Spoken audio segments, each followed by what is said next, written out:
അപ്പോൾ ഗൈസ്, നിങ്ങൾ എന്നെ കണ്ടിട്ട് ഞാൻ വെള്ളം അടിക്കാൻ പോവുകയാണെന്ന് നിങ്ങൾ ഒരിക്കലും കരുതരുത്. ലാവൻഡറിൻ്റെ പെർഫ്യൂം എങ്ങനെ വീട്ടിലുണ്ടാക്കാമെന്നുള്ളതാണ് ഞാൻ ഇന്ന് പറയാൻ പോകുന്നത്. അതായത് ഇത് നമ്മുടെ ലാവൻഡറിൻ്റെ പൂക്കൾ ഡ്രൈ ചെയ്തെടുത്തിരിക്കുന്നതാണ് കേട്ടോ. നമ്മുടെ വീട്ടിൽ ഉള്ള ആൽക്കഹോൾ, അതായത് സ്മെല്ലില്ലാത്ത ആൽക്കഹോൾ, കളറില്ലാത്ത ആൽക്കഹോൾ, അതിപ്പം വോഡ്ക ആകാം, വൈറ്റ് റം ആകാം, നിങ്ങളുടെ കയ്യിലിരിക്കുന്ന ഏതാണെന്ന് വെച്ച് കഴിഞ്ഞാൽ അതേപോലെ തന്നെ ഒരു ക്ലിയർ ആയിട്ട് എയർ ടൈറ്റനായിട്ടുള്ള ഒരു ജാറും. സോ അന്നേരം നമുക്ക് ഈ ഒരു 3 കാര്യങ്ങൾ നമുക്കുണ്ടെന്നുണ്ടെന്നുണ്ടെങ്കിൽ ഡെഫിനറ്റ്ലി നമുക്ക് ഈ ഒരു പരീക്ഷണം നമുക്ക് വീട്ടിൽ ചെയ്ത് നോക്കാം.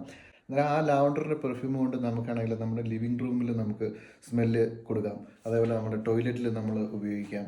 നമ്മുടെ അലമാരക്കകത്തിൽ നമ്മൾ അടുക്കി വെച്ചിരിക്കുന്ന തുണിക്കകത്തിലേക്ക് നമുക്ക് സ്മെല്ല് കൊടുക്കണമെങ്കിൽ ഫാബ്രിക് പെർഫ്യൂമായിട്ട് വരെ നമുക്ക് ഉപയോഗിക്കാം. അന്നേരം നമ്മൾ ഈ ഒരു ജാറിലേക്ക് നമുക്ക് ഈ ഒരു റമ്മ് നമ്മൾ ഒഴിച്ചിട്ട് ആ ഒരു പൂവ് നമ്മൾ ഇതിനകത്തിലേക്ക് ഏകദേശം ഒരു 7 മുതൽ 10 ദിവസം വരെ നമ്മൾ ഇട്ട് വെക്കും. അതിൻ്റെ ഇടയിലൊക്കെ നമ്മളൊന്ന് ജസ്റ്റ് ഒന്ന് തുറന്ന് നോക്കണം. തുറന്ന് നോക്കിയിട്ട് ജസ്റ്റ് ഒന്ന് ഇളക്കി നമ്മളൊന്ന് കൊടുക്കുക. അങ്ങനെ ഒരു 10 ഡേയ്സ് കഴിയുമ്പോഴത്തേക്കിനും നമുക്ക് എടുത്തിട്ട് ഇത് അരിച്ചെടുത്ത് നമ്മൾ വേറൊരു കുപ്പിയിലേക്ക് എടുത്ത് നമ്മൾ സ്പ്രേ ചെയ്ത് നമ്മൾ ഉപയോഗിക്കുകയാണ് ചെയ്യുന്നത്. അപ്പോൾ നമ്മളെ ഫോളോ ചെയ്യാത്തവരാണെന്നുണ്ടെങ്കിൽ ഒന്ന് ഫോളോ ചെയ്ത് വെച്ചേക്കുക. ഇതേപോലത്തെ വീഡിയോ ആയിട്ട് വീണ്ടും വരുന്നതാണ്. അപ്പം വീണ്ടും സന്ധിക്കും വരെ വണക്കം.